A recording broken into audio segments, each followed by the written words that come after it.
No obstante eso, ¿por qué se hizo el ferrocarril acá? Porque esta zona estaba toda despoblada y Chile nos había amenazado con una acción bélica en el año 1895 con tomar posesión de la Patagonia, o por lo menos la Patagonia nuestra, de esta parte nuestra acá.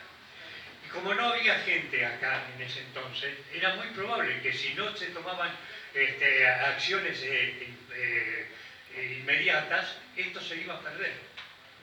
Y estaba en el gobierno José Heriberto Uriburu en ese entonces, que no era el general Uriburu, que fue un general de facto que vino mucho tiempo después, en la década del 30, supongo, ¿no? Y le pidió al ferrocarril inglés, que había llegado con las vías hasta Bahía Blanca, para que hiciera el tramo de Bahía Blanca aquí, la confluencia, la margen izquierda del río Neuquén, que es donde estamos nosotros ahora parados o sentados en este momento, ¿no? Y el ferrocarril no lo quiso hacer gratis porque para ellos no era negocio hacer el ferrocarril en un lugar donde no tenían pasajeros para traer, ni pasajeros para llevar, ni tampoco mercancías para traer y llevar. Y el Estado argentino lo pagó. Pero el ferrocarril inglés lo que tiene, que ha trabajado y trabajó mucho y bien, todo lo que el ferrocarril inglés ha hecho, lo estamos disfrutando todavía hoy en la actualidad. Es obra de ellos lo que tenemos acá. Hicieron 552 kilómetros de vías con terraplenes y puente, que es lo que dista de Bahía Blanca a la margen izquierda del río Neuquén, a pico, par y carretera, eran los elementos de ese entonces. No había otra cosa acá no había palas mecánicas, no había planadoras, no había nada de esas cosas. Y lo hicieron en 3 años y 4 meses, realmente un récord. Fíjense que en 1895 Chile no decreta la guerra y el 1 de junio de 1899 estaba el ferrocarril para inaugurarse acá. Pero lamentablemente ese día, 1 de junio de 1899, no pudo inaugurarse el ferrocarril acá, porque vino la crecida más grande que tiene registrada la historia. Había llovido gran parte del mes de abril y de mayo, había barrido mucha nieve de la cordillera, el agua venía por el río Limay, por el río Neuquén y por el río Colorado, rebalsó el río Negro, hizo rebalsar el río Neuquén, y las 3 formaciones de tren que vinieron casi con 300 personas para inaugurar el ferrocarril acá, en realidad fueron 289 personas que vinieron desde Constitución acá para inaugurar el ferrocarril. No se pudo inaugurar el ferrocarril acá y hubo que hacerlo en Chimpay, porque desde Chimpay para acá estaba todo anegado, ¿no? Y después se cambió la traza del ferrocarril, entonces se incorporó a Roca, se lo trajo más acá, 4 kilómetros más acá y más para lo de la banda, se incorporó a Allen, Fernández Oro, a la vía ferroviaria, ¿no? Y bueno, y el ferrocarril inglés, cuando llegó acá, estaba proyectado el ferrocarril hasta Zapala, y también estaba proyectado hasta Santino a Chile, que ese no se hizo nunca, ¿no? Y ese ferrocarril hasta Zapala lo prolongó el ferrocarril inglés. Y además, la otra historia es que cuando el ferrocarril acá no se pudo inaugurar, el presidente, que era Julio Argentino Roca, ya no era Uriburu, porque Uriburu en los 3 años y 4 meses que duró la construcción del ferrocarril acá había terminado su periodo, y había asumido Julio Argentino Roca en su segunda presidencia. Había hecho un discurso inaugurando el ferrocarril ahí en Chimpay y había manifestado que no iba a pasar mucho tiempo sin que el valle del río Negro, a semejanza del valle del Nilo en Egipto, iba a traer gran progreso y riqueza a la región. Y dice esa palabra porque cuando vio que si no solucionaba el problema de las crecidas, no iba a poder poblar la zona y el riesgo era muy eminente de que se ocupara Chile de la parte de la Patagonia, le había dado orden a su ministro de Obras Públicas que venía con él en el tren, que era el ingeniero Emilio Civil, para que lo llame al ingeniero Ciporetti. Y el ingeniero Ciporetti hay que hacer un párrafo aparte. Hay mucha gente que vive acá en Ciporetti y no sabe quién fue. Muchos lo confunden con uno de los tantos militares que tomaron nombre en las poblaciones que nos rodean, como Fernández Oro, General Roca, J.J. Gómez, Godoy, para el otro lado contraalmirante Correo. Y el ingeniero Ciporetti era un ingeniero hidráulico, nacido en Roma, educado en Roma y graduado en Roma. Hablar de un ingeniero hidráulico romano es palabra mayor, porque Roma fue el sumus de la energía, de la hidráulica en el mundo. Tal es así que tienen acueductos que tienen 2500 años y todavía es esta la día de hoy que lo siguen utilizando. Y Roma no es una planicie como son las localidades nuestras, está rodeado de montañas. Y las poblaciones estaban en la parte alta, en la parte media, en la parte baja de la montaña, y había que llevarle agua potable al siguiente estamento de la montaña. Y ellos hicieron un acueducto en 3 dimensiones, asentado sobre arcos de piedra, que lo conectaban a las vertientes altas, a la vertiente media y a la vertiente baja, y por inclinación llevaban el agua a los diferentes estamentos de la montaña. Después vinieron los árabes con el sistema de sifón, que es el mismo sistema que nosotros cuando queremos sacar agua en astas del tanque del auto, metemos una manguerita, chupamos de una punta y cuando comienza a salir, si no levantamos la manguera, nos deja de salir agua o el líquido.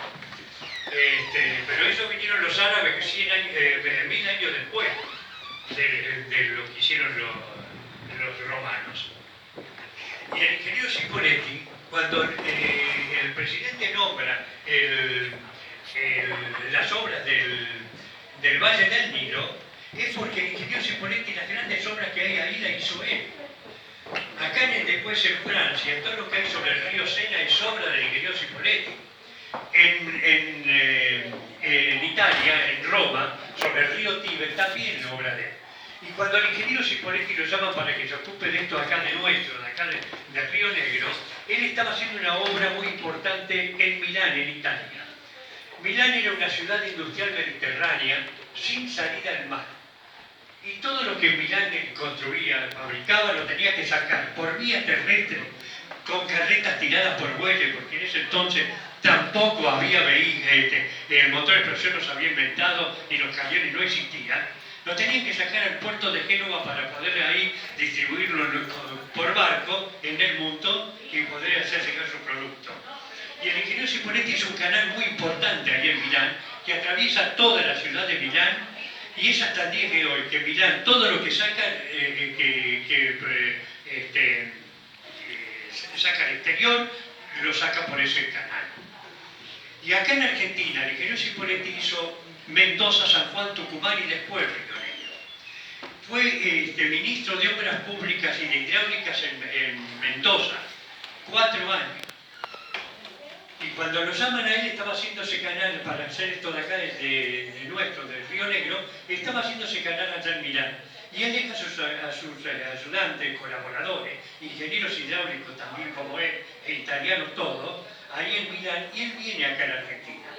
Cuando llega al puerto de Buenos Aires, el gobierno lo contrata y le ofrece la colaboración de 3 ingenieros hidráulicos nuestros, argentinos, para que lo acompañen por las altas cumbres para hacer relevamiento de la cuenca hídrica de los 4 ríos fundamentales, que son el Limay, el Negro, el Neuquén y el río Colorado.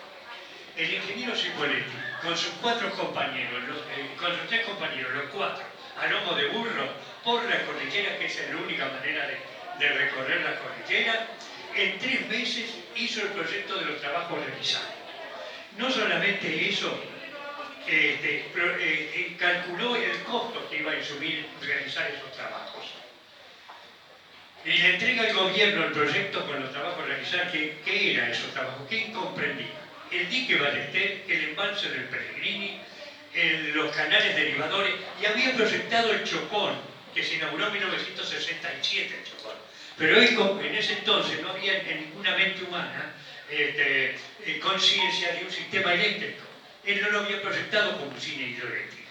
Él lo había proyectado como un embalse para hacer un dique ahí, para ganarle el terreno al desierto desde el Chocón para acá y transformarlo en un valle. Y le entrega el gobierno el proyecto y el gobierno desiste de hacer los trabajos en forma inmediata porque había un problema financiero real. Estaba pagando el ferrocarril acá que los ingleses gratis no lo quisieron hacer. Y estaba comprando armamento en el extranjero por la posible contienda bélica con Chile. Se lo manifiesta el presidente eso al ingeniero Cipoletti y él resuelve volver a Milán para continuar allá el trabajo que había dejado inconcluso. Y en el año 1907, a fines de 1907, lo mandan a llamar nuevamente, solucionado el problema ya de forma diplomática con Chile, para que se ocupe de dirigir los trabajos que había proyectado. Y el ingeniero Cipoletti se embarca en el puerto de Génova con su señora. La señora de él, cuando iba a hacer trabajo en otro país, lo acompañaba a todos lados porque iba a estar mucho tiempo haciendo trabajos en otro lugar. Y con 5 ingenieros hidráulicos del staff de él, en un buque muy importante. El buque se llamaba Tommaso de Saboya. Era un buque que pertenecía a la familia de los reyes de Saboya de Italia. Y el ingeniero Cipoletti en ese entonces se embarca el 23 de enero de 1908 en ese buque, pero tenía 64 años de edad. Y una persona de 64 años en esa época era una persona anciana, porque el promedio de vida estaba entre los 50 y 53 años, y él ya tenía 64 años. Y era una persona enferma, sufría de diabetes, una enfermedad poco conocida en la época. Y surcando el buque, viniendo para acá frente a las Islas Canarias, se le complica su diabetes con un problema hepático. Y el ingeniero muere en el barco. No alcanza a dirigir los trabajos que había presentado acá. Pero ese buque era tan importante que tenía sistema de embalsamamiento arriba. Entonces el cuerpo lo embalsamaron. Y cuando el buque llegó con el cadáver al puerto de Buenos Aires, una familia de los hermanos Devoto, que son los fundadores de Villa Devoto en Buenos Aires, le ofrecieron el panteón familiar en la Recoleta. Y en principio el ingeniero Cipoletti se sepultó en la Recoleta. Pero en el año 1971, el gobierno de la provincia de Mendoza le hizo el mausoleo en Luján de Cuyo, al pie del dique Cipoletti, obra proyectada y dirigida por él, y está sepultado ahí. Y no solamente está sepultado él, sino que también está su señora esposa, Ida Grossi, que llamaba la señora del ingeniero Cipoletti. Eso podemos, por ahora, dejarlo acá, si se preparan, porque ya llega la otra.